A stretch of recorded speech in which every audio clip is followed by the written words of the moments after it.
ममता बनर्जी को मंदिर बनाने का हक है, मेरा मस्जिद बनाने का हक है। तो हिंदू लोग को लेके बीजेपी के रुखो, तो मुसलमान वोट लेके क्यों बीजेपी के रुखो? नहीं, तुम दिल्ली में एक साथ जड़ के इंडिया जोट चला रहा है, क्यों विचार कर रहा है? मैं इलेक्शन कमीशन को मैं चैलेंज कर रहा है, जो मेरा किसी को साथ कोई जुड़ा हुआ है, किसी को साथ कोई बीजेपी को साथ कोई मेरा अंडरस्टैंडिंग है, ओपन करना चाहिए, मेरा खिलाफ कार्रवाई करना चाहिए। मेरा कोई सबूत मिलेगा तो मेरे को हिरासत में जाने के लिए तैयार है। वैसी साहब को मैं बड़ा भाई मानते हैं। हैदराबाद है नहीं, ये बिहार भी है नहीं, ये बंगाल है। इमरान सोलंकी को स्टेट प्रेसिडेंट बना के रखा, एडवोकेट आदिल हुसैन उनको ऑब्जर्वर करके रखा। दोनों चोर है, दोनों टीएमसी को साथ जोड़ के पैसा कमाने के लिए यहाँ है। मेरे साथ हुमायूं कबीर है। हुमायूं कबीर बहुत चर्चा में रहे हैं, शुरुआत से रहे हैं, और जब उन्होंने कहा था कि वो बाबरी मस्जिद बनाना चाहते हैं, उससे लेकर के अभी तक, आज के दिन तक उनके पॉलिटिकल जर्नी में क्या क्या हुआ है वो जानने की मैं कोशिश करूंगा। हुमायूं कबीर साहब, आपका प्रोजेक्ट बाबरी कहाँ तक पहुँचा है? देखिए, मैं तो 2024 साल 12/12/24 कलकत्ता में सारे पत्रकार को सामने, इलेक्ट्रॉनिक्स मीडिया को सामने में ऐलान किया, जो 1992 6 दिसंबर जो अयोध्या में जो बाबरी मस्जिद मौजूद था, वहाँ को जो तोड़ दिया, वहाँ को जो डिमोलिजेशन कर दिया, तो वो बाबरी मस्जिद 2019 में जो सुप्रीम कोर्ट में जो फैसला दिया, उनको रामलीला को, बाबरी मस्जिद को जो इधर की तो लैंड है वो उनको सौंपा गया। फिर वो सुप्रीम कोर्ट में ये भी निर्णय लिया जो बाबरी ट्रस्ट को कोई लैंड देना चाहिए, यूपी गवर्नमेंट को। लैंड भी मिला, देर से मिला, लेकिन इतना जगह मिला, इतना बहनों हुआ, जो मुसलमान आबादी वहाँ ज़्यादा से ज़्यादा है ही नहीं। तो मुसलमान लोग जहाँ से है ही नहीं, वहाँ तो कोई मस्जिद बाबरी हो, प्लेन कोई मदीना मस्जिद हो, कोई मरकारा मस्जिद हो, मस्जिद तो लोगों को, मुसलमान लोगों को नमाज अदाई करने का स्थान है, ये अल्लाह का घर है।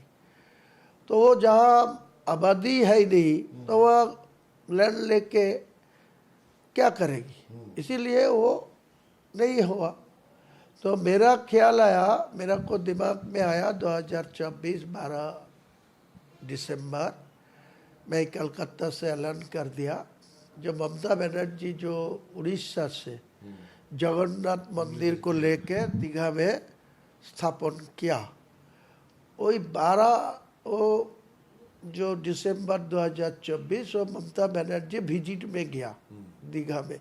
वो कितना काम खत्म हुआ, कब वो नींव रखा, कब वो ओपन करेगी, ये सब के लिए।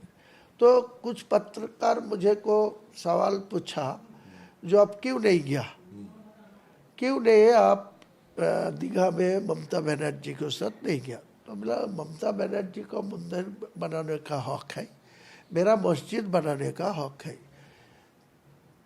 मेरा जो धर्म है इस्लाम है, मैं मस्जिद बनाएंगी, नमाज पढ़ेगी, नमाज अदाई करेगी, यही मेरा काम है।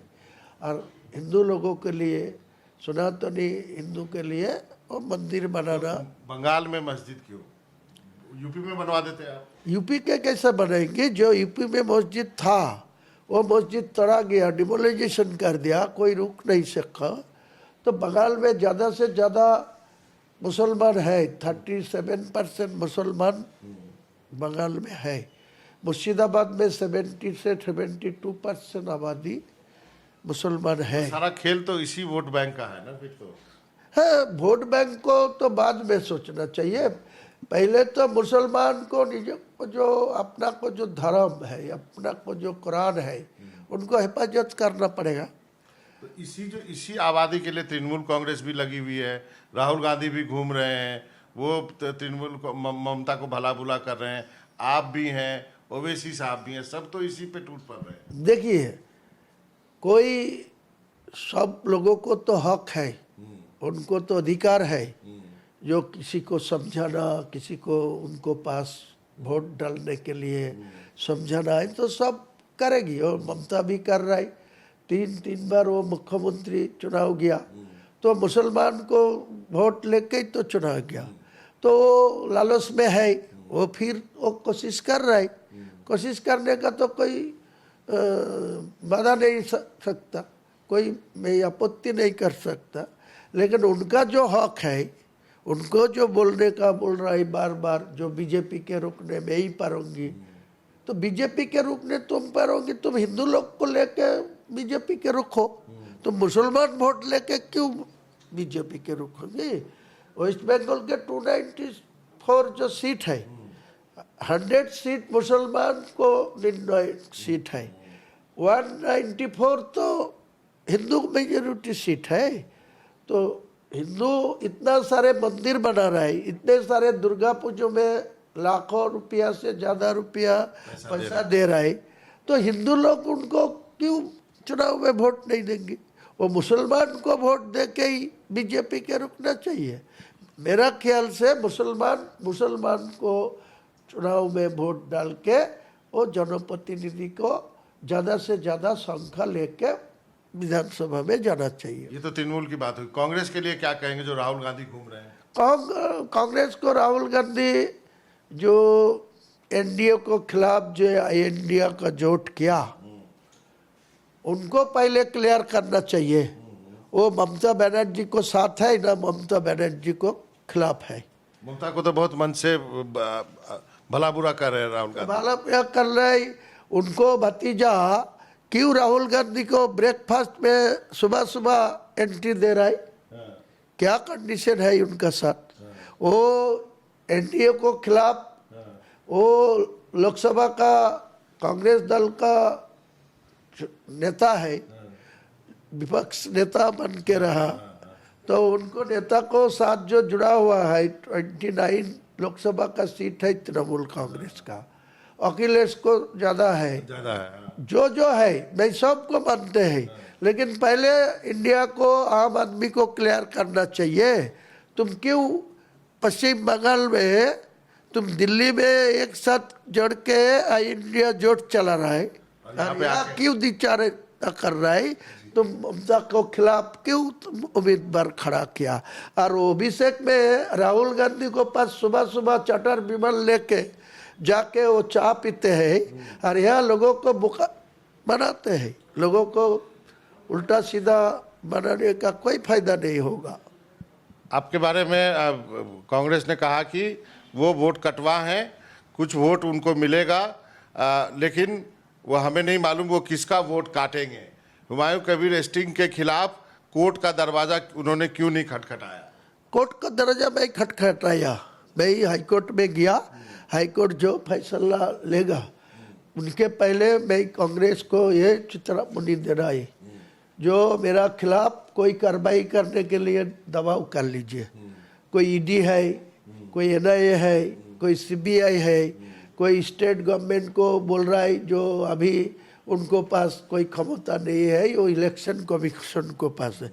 मैं इलेक्शन कमीशन को मैं चैलेंज कर रहा है, जो मेरा किसी को साथ कोई जुड़ा हुआ है, किसी को साथ कोई बीजेपी को साथ कोई मेरा अंडरस्टैंडिंग है, ओपन करना चाहिए, मेरा खिलाफ कार्रवाई करना चाहिए। मेरा कोई सबूत मिलेगा तो मेरे को हिरासत में जाने के लिए तैयार है। अच्छा, मैं ओवैसी साहब का इंटरव्यू किया 2 दिन पहले किया, उनसे मिला था, तो उनसे आपका गठबंधन हुआ, अब तो गठबंधन टूट गया, उस पर क्या कहेंगे आप? ओवैसी साहब को मैं बड़ा भाई मानते हैं, लेकिन ओवैसी साहब इतना दिन से मेंबर ऑफ पार्लियामेंट है, वो एडुकेटेड मैन है, लंदन से पढ़ा लिखा करके बैरिस्टर है, लेकिन उनको सोचना चाहिए ये हैदराबाद है नहीं, ये बिहार भी है नहीं, ये बंगाल है। इनको जो बंगाली जो वोटर है, ज़्यादा से ज़्यादा बंगाली वोटर वो बंगाली लीडरशिप को पसंद करते हैं। वो उनको जो सारा साल जो सहारा देगी, उनको पास जो सपोर्ट देगी, उनको जो कोई घटना घटे तो उनको तुरंत उनको पास जो जाएगी, उनको पास ही ये आबादी रुकना चाहते हैं, थकने चाहते हैं, वोट डालने देते नहीं। लेकिन वैसी साहब जो स्टेट को जो दोनों इमरान सोलंकी को स्टेट प्रेसिडेंट बना के रखा और एक 300 वोट से चुनाव बिहार में हार गया एडवोकेट आदिल हुसैन, उनको ऑब्जर्वर करके रखा। दोनों चोर है, दोनों टीएमसी को साथ जोड़ के पैसा कमाने के लिए यहाँ है। वो वैसी साहब को जांच करना चाहिए, ये दोनों को खिलाफ क्या दूध है, क्या असली है, क्या नकली है, साफ हो जाएगी। ओवैसी साहब ने कहा कि हुमायूं कबीर जो है वो मेरे बारे में कहते हैं कि मेरा टीएमसी से मैं मिला हुआ हूं, मेरा हाल तो लैला की तरह कर दिए। देखिए, उनको तो मिलन के बात नहीं किया भाई, उनको डायरेक्ट बोल रहा है।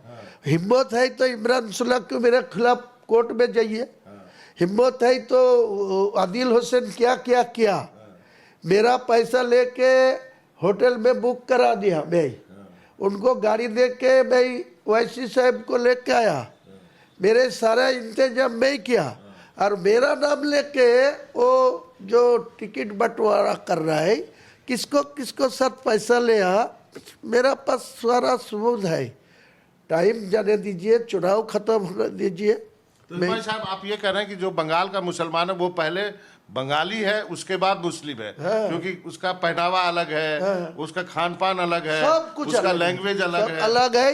और उनको कोई पकड़ लीजिए, रात 12 बजे कोई या मुर्शिदाबाद को कोई मुसलमान को कोई पुलिस वाला हमला करे, कोई बिना कोई दोस्त में उनको खिलाफ केस स्टार्ट करे, अरेस्ट कर लीजिए।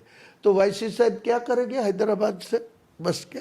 अरे इमरान सोलंकी ये भी बंगाली नहीं है, वो इनको जो आदिल हुसैन वो भी बिहारी है। तो इनको जो यहाँ जो एक असादुल बोल के एक डिस्ट्रिक्ट प्रेसिडेंट है, इतना सारा इम्पोर्टेंट डिस्ट्रिक्ट है मुर्शिदाबाद, सारे 72% मुसलमान का आबादी है। इनको असादुल बोल के जो डिस्ट्रिक्ट प्रेसिडेंट बना के रखा, ये हर रोज कलकत्ता में रहने वाला है। वो आईपैक बोल के जो संस्था है, इनको जो छोटा 28 साल का उम्र का, 30 साल का उम्र का जो कर्मचारी है जो काम कर रहा है आईपैक के लिए, तो इनको साथ जुड़ा हो के क्या क्या कर रहा है सारा मेरे को पास सबूत है। और मेरा को पास कोई सबूत है तो मैं चैलेंज कर रहा है, मैं इंडिया गवर्नमेंट को चैलेंज कर रहा है, कोई बीजेपी को साथ कोई मेरा लेना देना है वो भी मेरा खिलाफ। गृह मंत्री ने प्रेस कॉन्फ्रेंस में कहा, आपके बारे में सवाल पूछा गया आपकी क्या बीजेपी के साथ बीजेपी जाएगी हुमायूं कबीर साहब के साथ, तो गृह मंत्री ने कहा हम 20 साल सत्ता से बाहर रहेंगे, हम बीजेपी के साथ नहीं जाएंगे। दूसरी बात, एक और बात उन्होंने कल कही है कि कोई मायका लाल जी का हिम्मत नहीं है कि वो बाबरी बना के दिखा दे। देखिए, अमित शाह भारत का, इंडिया का गृह मंत्री है, उनका मैं पर्सनल लेवल में वो सीट के जो बैठे हैं जो चेयर में, वो मेरे बहुत इज्जत कर रहा है। लेकिन वो बीजेपी नेता को बात कर रहा है जो मैं जुड़ेगी नहीं, मैं तो खुद जिंदगी भर बीजेपी को साथ जुड़ेगी नहीं। मैं 2018 साल 25 जून दीनदयाल उपाध्याय जो केंद्रीय कार्यालय वहाँ जाके बीजेपी में शामिल हुआ। किसके लिए? ममता बनर्जी को पुलिस या इतना सारा मुसलमान को खिलाफ काम किया, मेरा आदमी को झूठा केस में डाल के अरेस्ट किया, तो उसी टाइम में सहारा लेने के लिए उनको पास गया। एक बार चुनाव भी लड़े बीजेपी, वो 2019 में खुद कैलाश विजयवर्गीय जो यहाँ का महामंत्री था इंदौर के, उनका घर भी मैं गया, तो मेरे को उनको एप्लीकेशन नहीं डाला जो मेरे को चुनाव लड़ने दीजिए, मौका दीजिए, मैंने नहीं बोला। लेकिन कैलाश जी मेरा को जान कर मेरे को पहले बहरमपुर से लड़ने के लिए बोला, तो मैं ये नहीं नोट कर दिया, बोले नहीं लड़ेंगे। बोले क्यों? बोले वो सारे लोग आपको झंडा लेके घूमेंगे और अदित चौधरी के पास चुनाव में वोट डालेंगे, तब मैं क्यों आपको झंडा लेके, आपको पद्म फूल लेके, मैं कमल फूल लेके नहीं लड़ना चाहिए। तो फिर वो 11 मुर्शिदाबाद में मेरा को नाम ऐलान कर दिया। बिना किसी कोई सपोर्ट कोई प्रचार में जोगी जी आया बहरमपुर, सारे नेता लोग, स्मृति ईरानी बहरमपुर आया, उनको वोट मिला क्या 141। और मेरा कोई प्रचार में कोई नहीं आया। मुख्तार अब्बास नकवी आने का बात था, नहीं आया। कैलाश विजयवर्गीय आने का बात था, वो दिलीप घोष वो हेलीकॉप्टर को परमिशन जानबूझ के नहीं कराया, वो भी नहीं आया। तो मेरा 2.5 लाख वोट। तो इसका मतलब आपका अपना वोट बैंक हाँ, मेरा मुर्शिदाबाद में 43 इयर्स पॉलिटिक्स में है। मैं जहाँ जाऊंगी, जहाँ करूंगी, सच में करूंगी, ईमानदार आदमी हो के करेंगे, किसी को साथ कोई दुश्मनी मेरा साथ है ही नहीं। लोग तो कहते हैं कि आप तो बीजेपी का ही काम कर दे मुसलमान वोट पे। अरे मुसलमान किसी को बाप का संपत्ति है ही नहीं। मुसलमान जो ईमानदार मुसलमान, वो 5 वक्त नमाज पढ़ने वाला मुसलमान कोई मुनाफिक का काम नहीं करेगी। मैं मुसलमान होने के किसी धर्मों के मैं श्रद्धा कर रहा है, लेकिन अपना धर्मों के मैं हिफाजत करने का लिए जिंदगी भर में क्या, अगले दिन जिंदगी जितना दिन जियोगे, मैं कभी मुसलमान को खिलाफ कोई कदम नहीं उठाऊंगी। मैं बोला मेरा आगे मेरा कौम है, मेरा जाति है, बाद में मेरी पार्टी है। और टीएमसी को जो था उसी टाइम में ही बोल दिया, आज भी आपको चैनल में ओपन बोल रहा है। मेरा आम जनता उन्नयन पार्टी सेकंड प्रायोरिटी है, फर्स्ट प्रायोरिटी मेरा मुसलमान है, मेरा कौम है, मैं एक सच्चा मुसलमान है। बाद में आप कितने साल से राजनीति में हैं, बंगाल की राजनीति अच्छी तरह जानते हैं, आपका क्या प्रेडिक्शन है इस चुनाव में? मेरा लग रहा है बंगाल का जो 294 का जो असेंबली इलेक्शन आ रहा है ना, ये कोई सत्ता में मेजोरिटी नहीं, बहुमत नहीं मिलेगी। पहला आदमी है कि बोल रहे त्रिशंकु विधानसभा होगी और मिला लेंगी। चौथा इलेक्शन कमीशन भी रहेगी, आप भी रहेगी, मैं भी रहेगी, और शुभेंदु भी रहेगी, अमित शाह रहेगी, ममता भी रहेगी, अभिषेक भी रहेगी। मेरा प्रेडिक्शन आप लिख लीजिए, आपका कैमरा तो है, ये तो आपको रिकॉर्डिंग है, आप मिले लेंगे। जे इतने सारा सीनियर मोस्ट आदमी है, सबको इज्जत दे के मैं ही बोल रहा है, जो अगले जो चुनाव हो रहा है 23 अप्रैल 29 अप्रैल 294 सीट, कोई पार्टी बीजेपी और सत्ता में जो है टीएमसी, कोनो पार्टी बहुमत में नहीं मिलेगा। कोई हाईएस्ट 110 तक जाएगा, क्यों 100 में नीचे रहेगा। मैं ही लगभग कितना सीट जीत हासिल करेगा उसी दिन जवाब दूंगे। सारे निंदक को, सारे जो मेरे खिलाफ बोल रहा है, इनको जवाब आम जनता, मुसलमान हो हिंदू हो, मेरे 93 मुसलमान कैंडिडेट है, बाकी 142 से बाकी और Muslim, schedule caste, schedule type, general Hindu लोग सारे मिलके लिस्ट अब मेरा पास है 138 और 4 नाम जुड़ा हुआ है। देख लीजिए जो 138 लिस्ट मेरा पास खड़ा है, इनको रिजल्ट होने के दिन ये लिस्ट से कितना आदमी जीत हासिल करेगी उसी दिन आपको पता मिलेगा। और प्रोजेक्ट बाबरी कंटिन्यू है? बाबरी तो कंटिन्यू है, काम चल रहा है, स्लो प्रोग्रेस चल रहा है। इलेक्शन को इतना व्यस्त है, जिनको कॉन्ट्रैक्टर को मैं कॉन्ट्रैक्ट दे दिया, वर्क ऑर्डर इशू कर दिया, वो काम चला रहा है। कोई टाइमलाइन भी है कब तक होगा? टाइमलाइन हो तो मेरा उनको टाइम दिया 3 साल, वो मेरे को टाइम दिया 2 साल। 2 साल से ये कंप्लीट कर दूंगा बोला। लेकिन मेरा इनको खिलाफ बहुत साजिश चल रहा है। वो अभिषेक में इनको पैसा किसी को ना देने के लिए रोका दिया है, सारे मामला है।